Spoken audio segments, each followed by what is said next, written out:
వారి సామర్థ్యాలను school education యాప్లో నమోదు చేయడం జరిగింది. ఈ సంవత్సరం పాఠశాలలో గ్రంథాలయాన్ని అభివృద్ధి చేసి పిల్లలు చదువుకోవడానికి వారికి ఇంటికి కూడా పుస్తకాన్ని ఇవ్వడం జరిగింది. విద్యార్థుల పౌష్టికాహారం కొరకు వారానికి 3 రోజులు రాగి జావా, 3 రోజులు కోడిగుడ్డు ఒక్కొక్క విద్యార్థికి అందించడం జరిగింది, ప్రతి విద్యార్థికి అందించడం జరిగింది.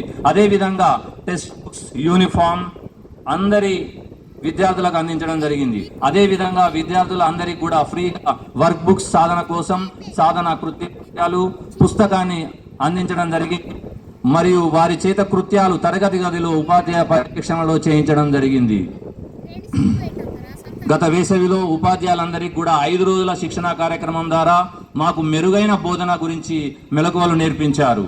ఈ సంవత్సరం మధ్యాహ్న భోజన నిర్వహణ కోసం కుకింగ్ యుటిలెన్సెస్ వంట పాత్రలు ప్రభుత్వం అందించినందుకు సంతోషంగా ఉంది.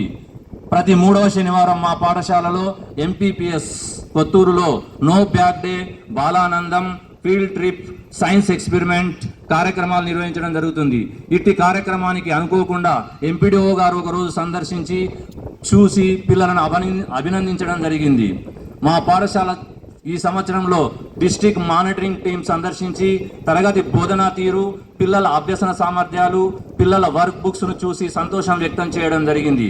అదేవిధంగా జూన్ నుండి ఫిబ్రవరి వరకు స్కూల్ కాంప్లెక్స్ హెడ్ మాస్టర్ నెలకొకసారి పాఠశాలను సందర్శించినారు. వారు కూడా మా పాఠశాల బృందానికి కృతజ్ఞతలు తెలియజేస్తూ సంతోషం వ్యక్తం చేశారు. మా పాఠశాలలో విద్యార్థులకు పొదుపును ఒక అలవాటు చేయడం కోసం కిడ్డీ బ్యాంక్ నిర్వహణ జరుగుతుంది. విద్యార్థులను పొదుపు ప్రోత్సహించడం కోసం ఈ కార్యక్రమం చేపడుతున్నాం. ప్రతి తరగతి గదిలో ప్రత్యేకంగా టీఎల్ఎం ప్రదర్శన ఏర్పాటు చేయడం జరిగింది. ప్రతి తరగతిలో ఒక ఉపాధ్యాయుడు ఉండే విధంగా SMC school development committee parent teacher meeting ద్వారా తల్లిదండ్రుల కోరిక మేరకు మా ఉపాధ్యాయ బృందం ఒక విద్యా వాలంటీర్ను నియమించడం జరిగింది. సాధన బుక్లెట్ ఐటెం బ్యాంకు ద్వారా 4-5 తరగతుల్లో గురుకుల ప్రవేశ పరీక్ష కోసం మరియు నవోదయ పరీక్ష కోసం ప్రత్యేక శిక్షణా తరగతులు నిర్వహించాము. 5వ తరగతిలో శ్రేణిక్ ప్రవేశ పరీక్షలో ఉత్తీర్ణులయ్యారు. 4వ తరగతిలో 5 విద్యార్థులు ఉన్నారు. 4 గురుకుల ప్రవేశ పరీక్షలో ఉత్తీర్ణులయ్యారు. వారి తల్లిదండ్రులకు ఆనందం అవధులు లేవు. మా పాఠశాల స్పోర్ట్స్ గ్రాంట్ ద్వారా వచ్చిన రూపాయలను పిల్లలకు చక్కని ఆట వస్తువులను అందించడం జరిగింది. ప్రతి 4వ శనివారం మా పాఠశాలలో పేరెంట్ టీచర్ మీటింగ్ నిర్వహించి స్కూల్ ఎడ్యుకేషన్ యాప్లో నమోదు చేయడం జరుగుతుంది.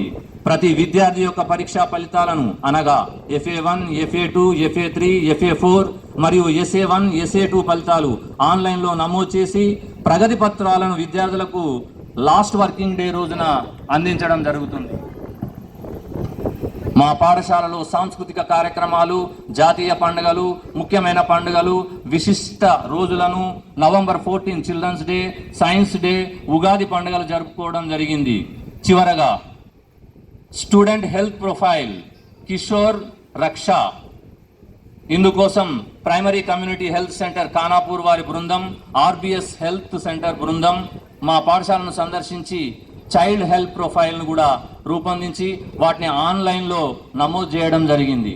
మరి ఇన్ని విధాలుగా మా పాఠశాలలో ఎన్నో కార్యక్రమాలు రూపొందిస్తూ చివరిగా మీ అందరికీ మా యొక్క విన్నపం ఏమిటంటే ఈరోజు స్కూల్ యాన్యువల్ డే ద్వారా మరి వచ్చే విద్యా సంవత్సరానికి పునాది గట్టిగా వేయాలని మీ అందరినీ కోరుకుంటూ తల్లిదండ్రులందరూ ఇక్కడ వచ్చి ఉన్నారు. వారు కూడా మాకు బడిబాటలో సహాయ సహకారాలు అందించి ముందు జరిగే మా పాఠశాలలో ఉన్నటువంటి దాదాపు 15 స్కిట్స్ ఉన్నాయి. మరి వాటి అన్ని కార్యక్రమాలు చూసి ఆనందించి మరి వెళ్ళవలసిందిగా కోరుతూ ఇంతటితో నా ఉపన్యాసాన్ని ముగిస్తున్నాను. పెద్దలు మాట్లాడవలసి ఉంది.